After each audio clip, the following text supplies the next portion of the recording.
कर सकता है। मतलब ये 10-15 लाख एक साल का जो फीस थी जी, एक साल की। तो वो जैसे उसको 20 घंटे काम करने के मिलते हैं तो वो अपनी फ़ीस खुद निकाल लेता है सारी खर्चा। अभी डिपेंड करता है ना। और स्टडी वीज़े का खर्चा कितना रहता है? स्टडी वीज़े का वही, अगर वो 12th के बाद जाता है ग्रेजुएशन में, तो एक एवरेज जैसे कोई बच्चा यहाँ से +2 करने के बाद वहाँ जाए तो किस चीज़ में एडमिशन ले, इंजीनियरिंग की लाइन में जाए, मेडिकल लाइन की लाइन में जाए, कि मतलब कौन सी फील्ड में ज़्यादा स्कोप है उसके बाद पढ़ाई के बाद वहाँ नौकरी के लिए? अगर तो आप proper nurse, as a nurse जाना चाहते हो बीएससी नर्सिंग के बाद या फिर जीएनएम के बाद, तो आपके 7.7 बैंड हैं, तो आपका कोई पैसा नहीं लगता और आपको सारी फैसिलिटीज़ मिलती हैं वहाँ पे, लेकिन आपको 7.7 बैंड लेना होता है। और अगर उससे मान लो कम होते हैं तो फिर केयर होम्स में जॉब मिल जाती है, बट कम से कम 5.5। आप इंग्लैंड जाकर पढ़ाई करना चाहते हैं, वहाँ नौकरी करना चाहते हैं, वर्क वीज़ा पर जाना चाहते हैं या स्टडी वीज़ा पर जाना चाहते हैं, कैसे वीज़ा लगे, कैसे वहाँ पर जाएं, वहाँ पैसे कमाने के लिए जाना चाहें, नौकरी करने के लिए जाना चाहें तो उसके लिए क्या रास्ते हैं, इन सभी विषयों पर आज हम बात करेंगे। हमारे साथ खास मेहमान हैं परवीन रानी जी, जो इंग्लैंड में रहती हैं और आजकल भारत आई हुई हैं। तो पूरा जानेंगे कि इंग्लैंड कैसा देश है, लंदन के बारे में जानेंगे, कितना वहाँ का खर्चा है और मैडम की उपलब्धियाँ और सफ़र, उसके बारे में भी बात करेंगे। पिछले दिनों हमने एक ऑस्ट्रेलिया की वीडियो बनाई थी, उसके बाद करीब 1 लाख लोगों ने वह वीडियो देखी। बहुत सारे सवाल लोगों के थे, उन सारे सवालों के जवाब भी आज हम इंग्लैंड के बारे में कोशिश करेंगे कि समझेंगे कि इंग्लैंड जाना कितना आसान है, कितना मुश्किल है, कितना खर्चा वहाँ लगता है। और सबसे बड़ी बात लोग पूछते हैं कि वीज़ा कैसे लगता है, तो एक सही तरीके से जो वीज़ा आजकल, क्योंकि लोग दलालों के चंगुल में फंसकर पैसे ख़राब कर रहे हैं, तो एक सरकारी तरीके से सही तरीके से वीज़ा कैसे लगे, कैसे सीधे वहाँ तक पहुँच जाए, इन सभी विषयों पर बात करेंगे। हमारे साथ परवीन रानी जी, नमस्कार मैम। नमस्कार और बहुत बहुत धन्यवाद आपका, और सभी दर्शकों को नमस्ते जी। सबसे पहले तो थोड़ा अपने बारे में बताइए, दर्शक जानना चाहेंगे। मेरा नाम परवीन रानी है और मैं काफ़ी सालों से यूके में रह रही हूँ। और एग्जैक्टली आप पूछो कि यूके में कहाँ से, तो लंदन में, मैं नॉर्थ लंदन में रहती हूँ जी। और एजुकेशन में ही हमारा है, जैसे हमारा अपना कॉलेज है, और as a entrepreneur business visa पे ही हम गए थे, सेटल हुए थे। और आज भी हम एजुकेशन का ही कर रहे हैं। हमारा पर लोकल बच्चे हैं उनको ही हम पढ़ाते हैं, हमें गवर्नमेंट फंडिंग मिलती है, क्योंकि काफ़ी सालों पहले अच्छे से बच्चे जब जाते थे लेकिन उनको वर्क अलाउ नहीं था और उनको जो एक्सटेंशन के लिए वापस अपने बैक होम जाना होता था, इनडायरेक्टली वहाँ पर बच्चों के लिए कोई स्कोप नहीं बचे थे। लेकिन अब दोबारा से यूके जो ओपन हुआ है तो हम भी बच्चों को काउंसलिंग करते हैं ताकि वो अच्छे से, उनको हम गाइड कर सकें ताकि वो गलत और गुमराह ना हो और गलत रास्ते पे ना जाएं। क्योंकि आपको पता ही है, जैसे अभी आप बोल भी रहे थे कि बच्चे बहुत सारे, उनको पता नहीं होता और एजेंट्स उनको अच्छे से गाइड नहीं करते हैं और वो इस तरह से मिसगाइड होकर गलत रास्ते पे जाते हैं, अपने पैसे ख़राब करते हैं, फ्यूचर ख़राब होता है और न जाने कितने ही बच्चों की मौत भी हो जाती है। तो इसीलिए हमारा यही मकसद है कि हम उनको अच्छे से प्रॉपर गाइड करें और अच्छे से वो सेटल हो सकें। जी। तो सबसे पहले तो ये बताओ थोड़ा है, इंग्लैंड में आप रहते हैं, इंग्लैंड कैसा देश है? जो लोग वहाँ जाना चाहें, हम बात करेंगे वीज़ा उसके बारे में भी, इंग्लैंड कैसा देश है? इंग्लैंड ओबियसली बहुत ही खूबसूरत है, अच्छा देश है। और जब मैंने अपने लिए डिसीजन लिया था कि मुझे कौन से देश में जाके सेटल होना है, तो आप सोच सकते हैं कि जब कोई अपने लिए डिसीजन लेता है तो बहुत सोचता है। तो मैंने भी बहुत सोचा था और बच्चों के लिए मुझे ये था कि कितना भी पढ़ लो, पीएचडी कर लेते हैं, एमफिल कर लेते हैं, क्लर्क की जॉब के लिए फॉर्म भर रहे होते हैं, उसके लिए सिफारिशें लगवा रहे होते हैं, तो ये, और इतना भारी भारी बैग लाद के बच्चे जाते हैं। और आज परसेंटेज देखो, बहुत अच्छी अच्छी परसेंटेज बच्चों की आ जाती है, लेकिन फिर भी कहीं ना कहीं पेरेंट्स को रहता है कि लाइफ सिक्योर नहीं है, बच्चों का करियर सिक्योर नहीं है, कोई गारंटी नहीं है कि आप इतनी परसेंटेज ले लो तो आप इस फील्ड में चले जाओगे, परमानेंटली आपका करियर जो है सेटल्ड है। तो ऐसा कुछ नहीं नज़र आ रहा था। तो तब मैंने अपने लिए डिसीजन लिया था, तो यही सब कुछ सोचकर देखकर यही था कि यूके बहुत ही स्ट्रॉन्ग कंट्री है, इतने साल तक आपको पता है कि राज किया है उन्होंने इंडिया पर, तो यही था कि जो लड़कियां हैं स्पेशली, आज भी वहाँ क्वीन का राज है, तो वहाँ पर हर लड़की क्वीन है, मैं ऐसा मानती हूँ, क्योंकि बहुत ही सेफ और सिक्योर कंट्री है। आपका तो निकनेम परी है। हाँ जी, ये भी मैं कहूँगी कि प्यार से लोगों ने ही दिया है, परी मतलब एंजल, क्योंकि जिसको भी हम गाइड करते हैं एक अच्छी चीज़ बताते हैं, अच्छा मकसद होता है, अच्छी इंटेंशन होती है, तो लोग पर वही है प्यार से फिर एंजल परी ऐसे ही बुलाते हैं जी। और दर्शक इंतज़ार कर रहे होंगे कि हमारे मुद्दे पर बात करो, वीज़ा के बारे में बात करो, पढ़ाई के बारे में बात करो, हम कैसे जा रहे होंगे। आप वीडियो को ज़्यादा से ज़्यादा शेयर करो, चैनल को सब्सक्राइब करो। अब आपके विषय पर बात करते हैं। सबसे पहले मैडम ये बताइए कि जैसे हमारे बच्चे +2 के बाद इंग्लैंड पढ़ाई करने के लिए जाएं या ग्रेजुएशन करने के बाद या जाएं या पीजी करने के बाद जाएं, ज़्यादा बेहतर कौन सा रहता है? देखो, ये हर फैमिली के सर्कमस्टांसिस पे, उनकी फाइनेंशियल सिचुएशन पे डिपेंड करता है कि वो 12th के बाद भी जा सकते हैं, वो 12th से पहले भी जा सकते हैं, क्योंकि यहाँ जैसे मैं रोहतक में रहती हूँ, तो रोहतक से ही कई बच्चे हैं जो 6ठी 7वीं क्लास में गए हैं और आज उनका जो एक्सेंट है वो इंग्लिश का प्रॉपर ब्रिटिश एक्सेंट है। और जो स्कूल पास आउट वहाँ से होते हैं, उनका जो टीचर्स है वो रेफरेंस देते हैं कि ये बच्चा, इसका मतलब थ्रू आउट इसका एकेडमिक्स में ये रहा स्कोर, ये इसकी पंक्चुअलिटी, इसका डिसिप्लिन, इसका कैरेक्टर, ये सब ऐसा रहा, तो वो उसके क्या है कि ज़्यादा चांसेस रहते हैं कि उनको अच्छी यूनिवर्सिटी मिल जाती है। लेकिन मुझे एक ये सुनने में मिला था कि वहाँ की स्कूलिंग महंगी है, कॉलेज वहाँ की सस्ती है। ये है कि स्कूल में बच्चा बोर्डिंग में रहता है, फुल टाइम बोर्डिंग में रहता है, तो ओबियसली वो महंगा ही पड़ेगा कि कोई आम मिडिल क्लास फैमिली का बंदा शायद ही कोई अफोर्ड कर पाएगा। और कॉलेज का ये है कि जब 18+ बच्चा हो जाता है, 18 साल से ऊपर होता है, तो वो उसकी चॉइस होती है, वो कहीं भी रूम लेके रह सकता है, शेयरिंग में कहीं रह सकता है। यूनिवर्सिटी एकोमोडेशन भी कंपैरेटिवली स्कूल की सस्ती होती है, क्योंकि वो बच्चे खुद खाना वाना बना लेते हैं, और जब स्कूल टाइम में बच्चा जाता है तो उसको सारी सुविधाएं मिलती हैं, उनके कपड़े धोना, प्रेस करना, उनका रूम ठीक करना और उनको खाना बना के देना, हर तरह से उनको लुक आफ्टर किया जाता है, तो इसीलिए ओबियसली फिर महंगा पड़ता ही है। हाँ जी। हमारे जो गाँव के बच्चे हैं और मध्यम वर्गीय परिवार के बच्चे हैं, हमारे शहरों के, कोई टीचर अपने बच्चे को भेजना चाहता है या कोई आम किसान भेजना चाहता है या जिसकी कोई 50-60 हज़ार रुपये सैलरी आम कलर की सबकी रहती है, तो वो परिवार भेजें तो उनके लिए मतलब, तो मुझे लगता है कि स्कूलिंग महंगी रहेगी अभी से। हाँ, ऐसे मतलब +2 के बाद ही भेजें, +2 के बाद या फिर ग्रेजुएशन के बाद, कि मास्टर वहाँ पे 1 साल की होती है। अच्छा। बाकी सारी कंट्रियों में आपको पता है पीजी पोस्ट ग्रेजुएशन 2 साल की होती है। अच्छा, इंग्लैंड में मास्टर 1 साल की? 1 साल की, और सिर्फ इंग्लैंड में ही है कि मास्टर 1 साल की होती है, आप 1 साल का पैसा वहाँ बचा सकते हो। और ग्रेजुएशन?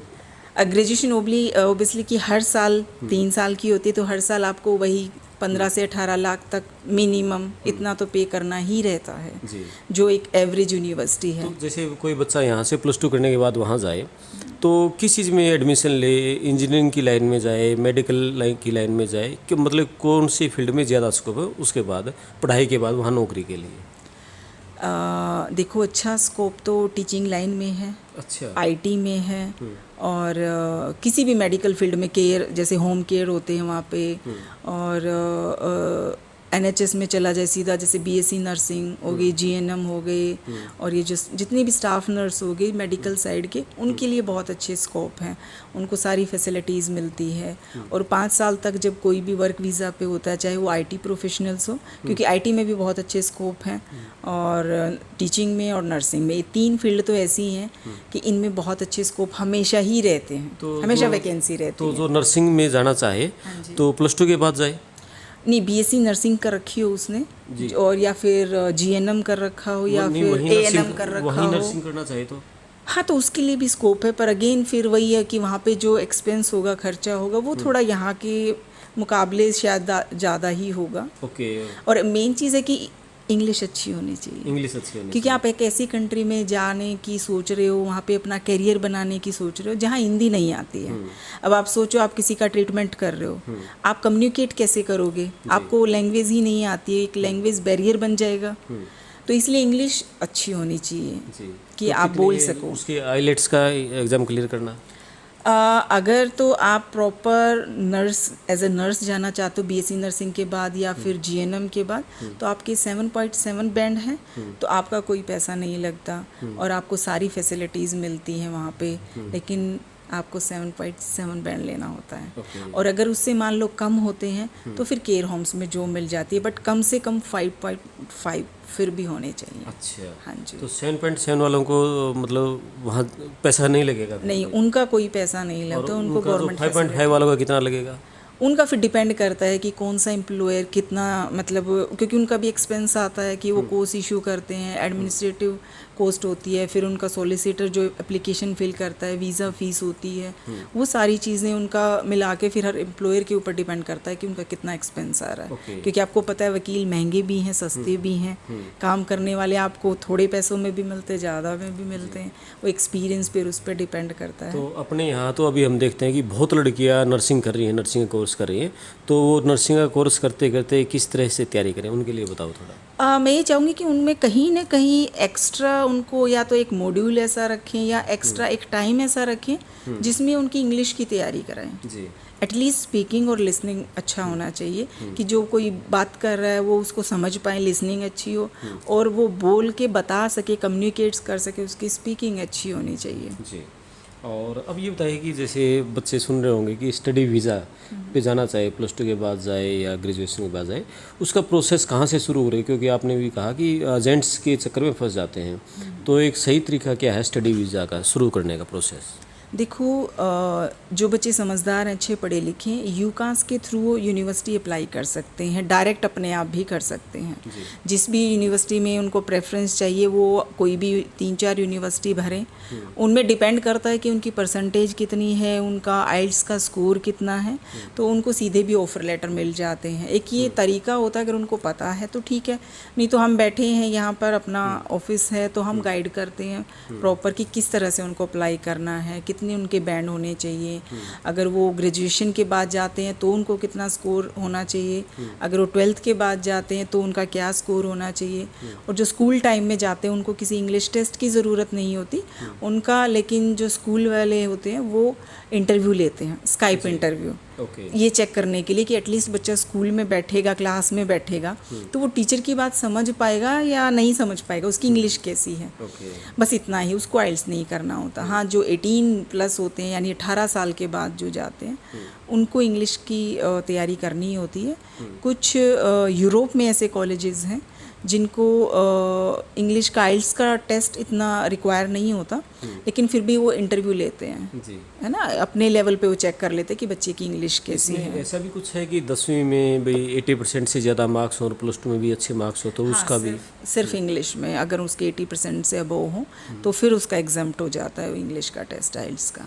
अच्छा, फिर एग्जाम्प्ट हो जाता है। और या फिर उसने ग्रेजुएशन कर रखी हो तो उसको फिर वर्क वीज़ा के लिए अगर वो जाता है तो उसका फिर यूके नेरिक होता है कि यहाँ इंडिया की जो क्वालिफिकेशंस हैं वो उसके कितना इक्विवेलेंट है, तो इस हिसाब से फिर उनकी भी एग्जाम्प्ट हो जाती है। बट अगेन ये एक छोटी सी कॉमन सेंस है कि आप एक ऐसे कंट्री में अपना करियर बना रहे हो तो वहाँ पर इंग्लिश बोली जाती है, तो इंग्लिश अगर आपको नहीं आएगी तो आप कैसे ग्रो करोगे, कैसे प्रोग्रेस करोगे, है ना। तो बोलनी ज़रूर आनी चाहिए, स्पीकिंग और लिसनिंग ज़रूर अच्छी होनी चाहिए। और जो लोग वहाँ पर नौकरी के लिए जाना चाहते हैं, ये सबसे बड़ा सवाल, लोगों के फ़ोन आते हैं, मैसेज भी आते हैं कि हम वहाँ नौकरी के लिए जाना चाहते हैं, तो वहाँ नौकरी कैसे मिले, गवर्नमेंट जॉब कैसे मिले, क्या स्कोप है, वो नौकरी वैकेंसीज कैसे निकलती है, उसका कैसे पता करें और कैसे अप्लाई करें।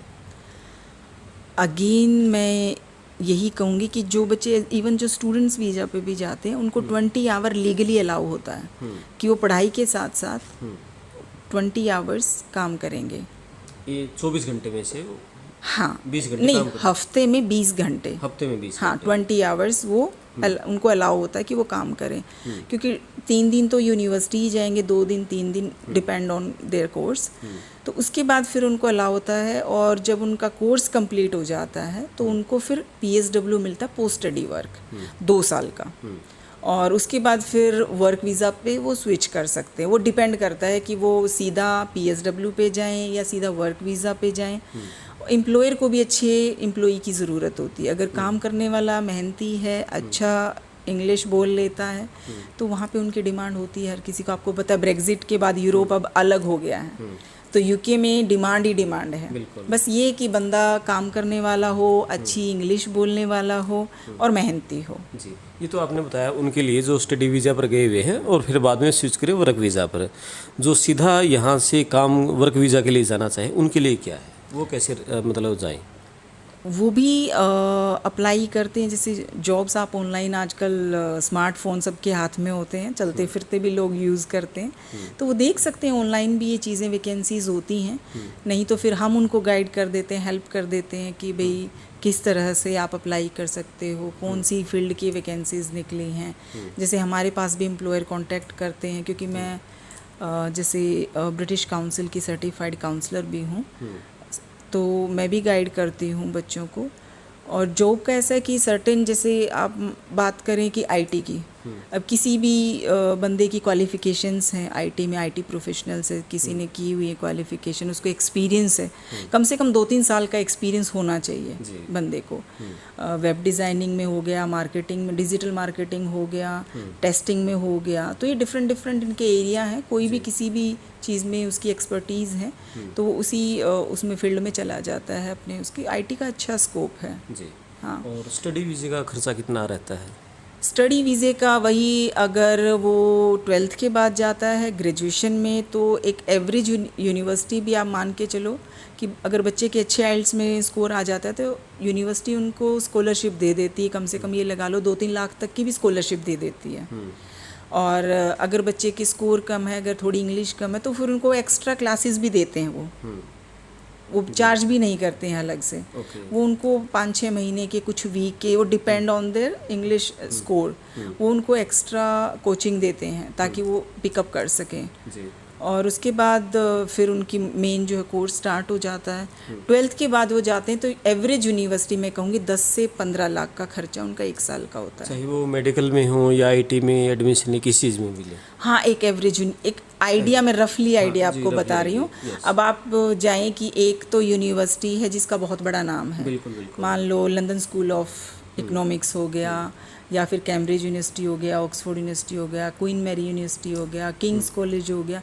तो इन यूनिवर्सिटियों की तो आप ये सोचो कि डबल ट्रिपल फीस है सेम कोर्स की। लेकिन अगर एक एवरेज यूनिवर्सिटी में आप जाओगे, जैसे एंजेला रस्किन हो गई या फिर दूसरी ग्रीनविच यूनिवर्सिटी हो गई, तो इनमें एक मिडिल क्लास फैमिली फिर भी अफोर्ड कर सकती है। तो 10 से 15 का, जैसे मैंने बताया, 10 लाख से 15 लाख इस इन बिटवीन मिल जाता है। एडमिशन 1 साल का खर्चा होता है, और फिर 20 आवर्स उसको अलाउ होते हैं, वो काम भी करता है।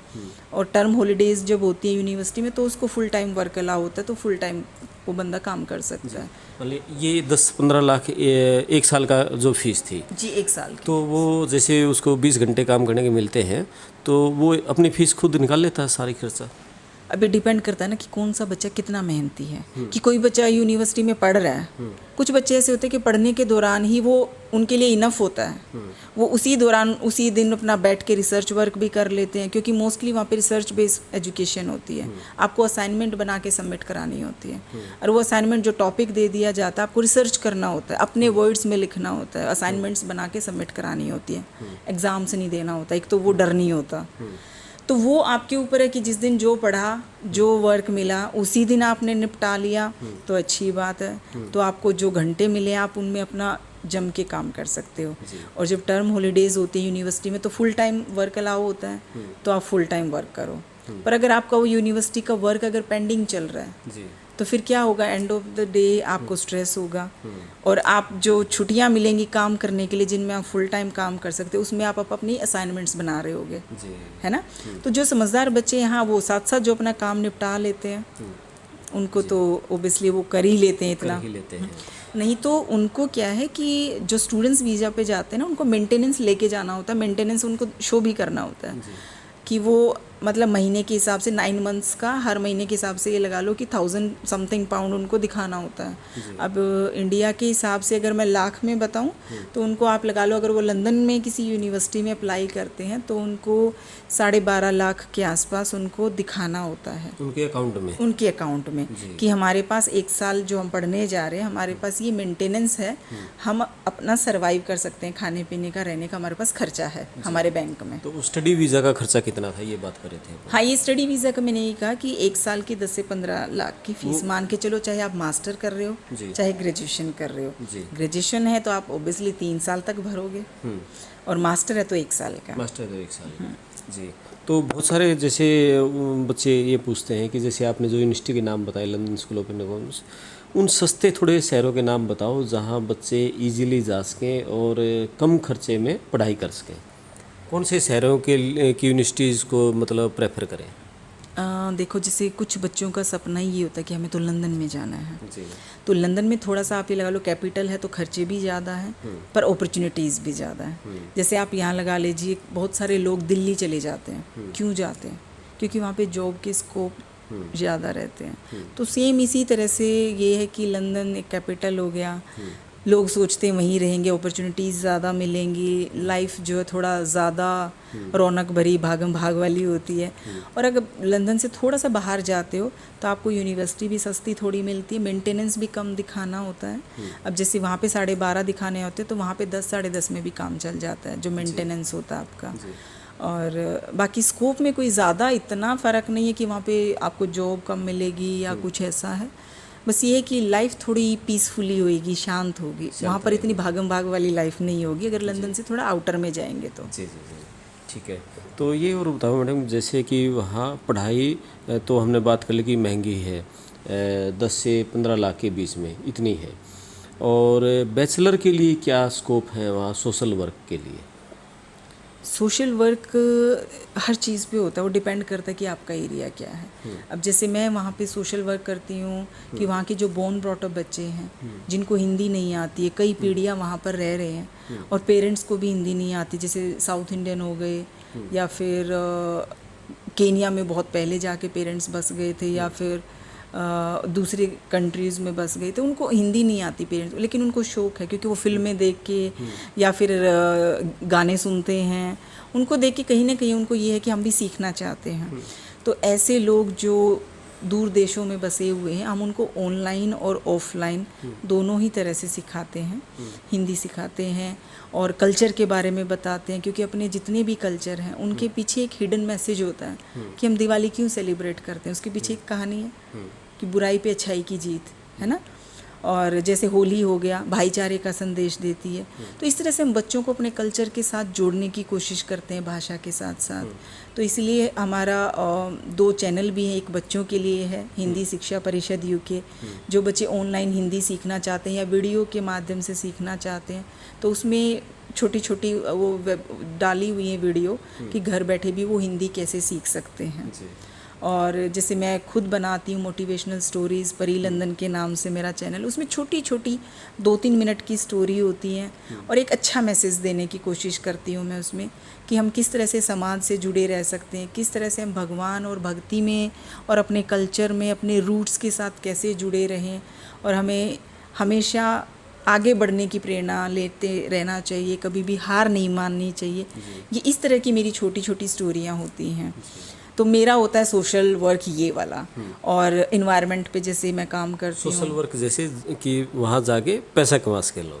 अच्छा नहीं, सोशल वर्क तो होता है कि जो आप समाज के लिए कर रहे हो, जिसमें आपको कुछ वापस लेने की इंटेंशन नहीं है, सिर्फ आप देना चाहते हो समाज। हमारे यहाँ का तो एक ही मकसद है हमारे यहाँ के बच्चों का, हम जाएं पैसा कमाएं बस।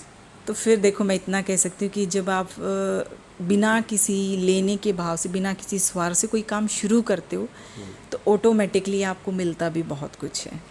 आज आप यहाँ बैठे हो मेरे पास तो शायद वो उसी वजह से बैठे हैं क्योंकि सोशली मुझे लोग बहुत जानते हैं, क्योंकि मैं समाज से कनेक्ट रहती हूँ। चाहे मैं बेशक से बाहर देश में बैठी हूँ, लेकिन हमेशा मेरे दिल में मेरा देश रहता है, मेरे देश वाले रहते हैं और हमेशा मैं कनेक्ट रहती हूँ और हमेशा दूसरों को भी, बच्चों को भी कनेक्ट करने की कोशिश करती हूँ। नहीं तो मेरा और आपका कैसे यहाँ पे जान पहचान होती। आप भी शायद इसीलिए जान पाए क्योंकि सोशली किसी न किसी से रेफरेंस मिला होगा, है ना। तो ये भी बहुत ज़रूरी है। मैडम की मैंने कई वीडियो सुनी है, मोटिवेटेड वीडियो, वो सुन के ही मैं मैडम के पास और एक व्हाट्सएप ग्रुप में इकट्ठे जुड़े हुए हैं मैडम के साथ। हाँ, तो वही मैंने कहा ना कि सोशली अगर मैं नहीं काम कर रही होती तो शायद आज 4 लोग जानते हैं, वो नहीं जानते, क्योंकि सिर्फ पैसा कमाने के मकसद से लोग जाते हैं बहुत सारे, तो उनको फिर कोई जानता भी नहीं है।